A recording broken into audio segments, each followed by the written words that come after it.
Hello friends, welcome back to my YouTube channel Plants, Pots and Bonsai. I am Pranav here. বন্ধুগণ, এটি একটি Ficus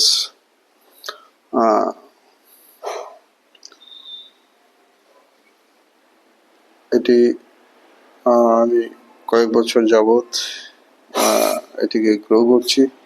এটি branch cutting থেকে, অর্থাৎ পুরানো গাছের একটি ডাল আমি পুঁতে দিয়েছিলাম। এর থেকে এই বনসাইটি তৈরি করছি। তো এটিকে আমি একটি কম্প্যাক্ট ট্রায়াঙ্গুলার শেপের একটি বনসাই করতে চাইছি। তো গাছটিকে খুব ছোটবেলা প্রথম যখন এটি গ্রো করি কাটিং থেকে, তখন এর কাণ্ডটিতে আমি একটা স্পাইরাল এফেক্ট দিয়েছিলাম ওয়ারিং করে। তো এই জন্য এর যে কাণ্ডটি, এর মধ্যে একটি টুইস্ট রয়েছে, স্পাইরাল টুইস্ট। তো গাছটি এখন যথেষ্ট ডালপালা মেলেছে। তো এর যে সারফেস রুট, সেটা তৈরি করার জন্য আমি এর গোড়াতে চারপাশে একটি প্লাস্টিকের মোল্ড আমি চারদিকে ছোট টবের ভিতরে দেখুন আমি দিয়ে রেখেছি, এবং বেশ কিছু সারফেস রুট চারদিকে ডায়াগোনালি বেরিয়েছে। সেগুলিকে আমি আরো কয়েক মাস পরে ট্রিটমেন্ট করব, এবং যখন গাছটিকে আবার রিপোর্টিং করব তখন এর উপর কাজ করব। আজ এই গাছটিকে ফেব্রুয়ারি মাসের শেষ পর্যায়ে আমি এর উপর কাজ করছি। তো আজ এগুলিকে আমি এর প্রতিটি ডালকে আমি প্রুনিং করে গাছটিকে একটি শেপ দিয়ে রিফাইন করে নিচ্ছি। কারণ ফেব্রুয়ারি মার্চ এগুলি হলো গ্রোয়িং সিজন। তো এখন প্রতিটি ব্রাঞ্চের ডগা আমি কেটে দিচ্ছি, যেন এর থেকে আরো বেশি বেশি নতুন ব্রাঞ্চ তৈরি হতে পারে এবং গাছটি আরো জাঁকড়া হবে। তো গ্রোয়িং সিজনেই বিশেষ করে এই ট্রিমিং এবং প্রুনিং এর কাজটি করতে হয়। তো সেই জন্য আজ এটিকে আমি ট্রিমিং এবং প্রুনিং করে একে একটি ট্রায়াঙ্গুলার শেপ দিয়ে দেব, যেন আরো নতুন নতুন ব্রাঞ্চ বেরোয়। তো এটি ফাইকাস মাইক্রোকার্পা। এর যে পাতাগুলি রয়েছে সেটা দেখতে অনেকটাই চামচের মতো, স্পুনের মতো, স্পুন লিফ মাইক্রোকার্পা এটি।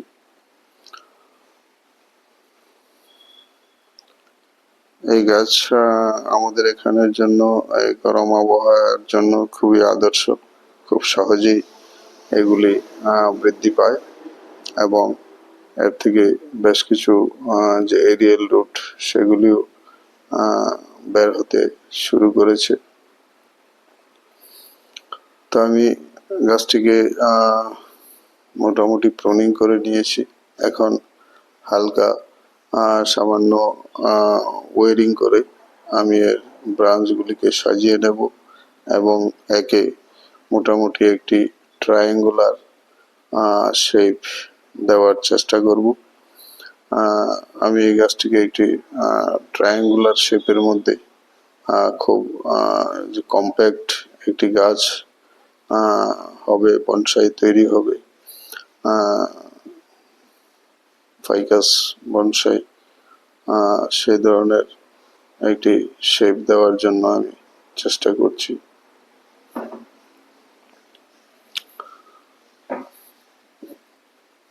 তো প্রুনিং এর পর যেই সব ব্রাঞ্চগুলিকে আমার ওয়ারিং করার দরকার, সেগুলিকে কিছু ওয়ারিং করে নিচ্ছি ব্রাঞ্চগুলিকে সঠিক জায়গায় রাখার জন্য, এবং এর আকারটাকে সঠিক রিফাইন করার জন্য।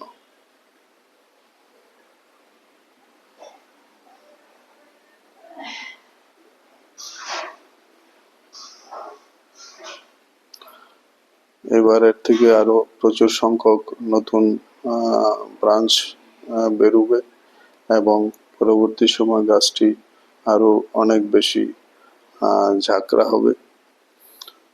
এর ট্রাঙ্কের মধ্যে কাণ্ডটিতে নিচের দিকে একটি সামনের দিকে একটি ব্রাঞ্চ রয়েছে। এই ব্রাঞ্চটি আমার প্রয়োজন নেই, পরবর্তী সময়ে এটিকে আমি স্যাক্রিফাইস করে নেব, যেহেতু এই ব্রাঞ্চটি অনেকটাই এর কাণ্ডের গোড়ার দিকে রয়েছে। সেই জন্য এখন আমি ব্রাঞ্চটিকে কেটে বাদ দিচ্ছি না, কারণ এই ব্রাঞ্চটি থাকলে এর যে কাণ্ডটা, আমার এই বনসাইটির কাণ্ডটা খুব অনেকটাই এনার্জি পাবে এবং অনেকটাই তাড়াতাড়ি মোটা হবে এবং পুষ্ট হবে। তাই পরবর্তী সময় এই সামনের দিকের যে ডালটি রয়েছে সেটিকে আমি পরবর্তী সময় কেটে বাদ দিয়ে দেব। এখন রেখে দিচ্ছি আমার এই গাছের কাণ্ডটিকে মোটা করার জন্য।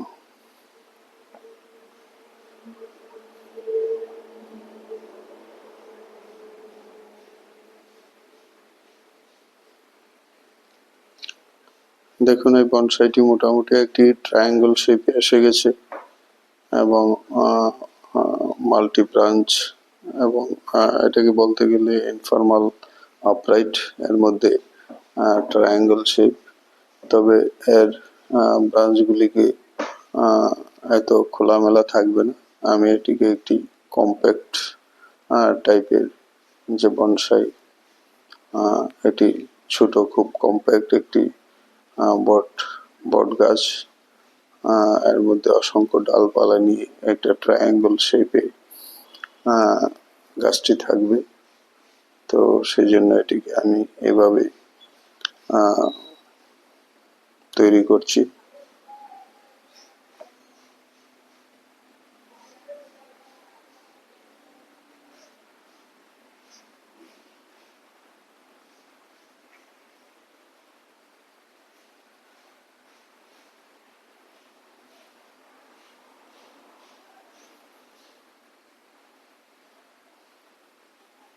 তো কিছু প্রুনিং করে এবং কিছু ওয়ারিং করে আমি এর শেপটাকে রিফাইন করে নিলাম।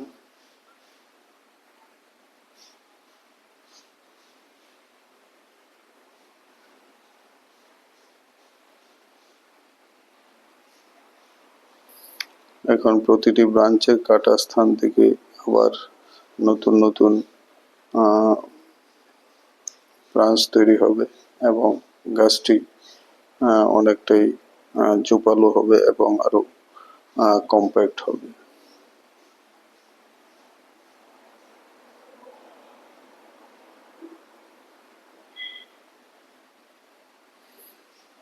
তো এইভাবে আমি আজ এই গাছটিকে রিফাইন করে নিলাম।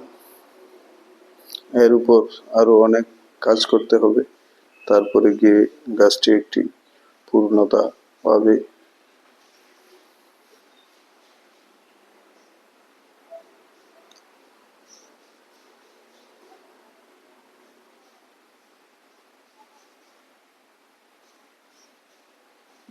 প্রয়োজনীয় কিছু মূল সেগুলি ঝুলেছিল, সেগুলিকে আমি কেটে ছেটে দিলাম।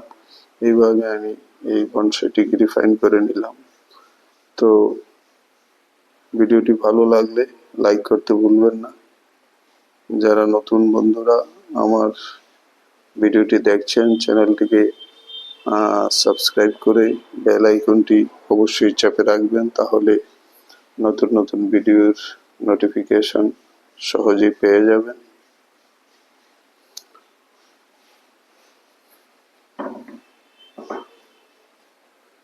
তো এইভাবে আমি আমার ফাইকাস মাইক্রোকার্পার যে বনসাই তৈরি করছি এবং আজ এটিকে এই পর্যায়ে রিফাইন করে নিলাম।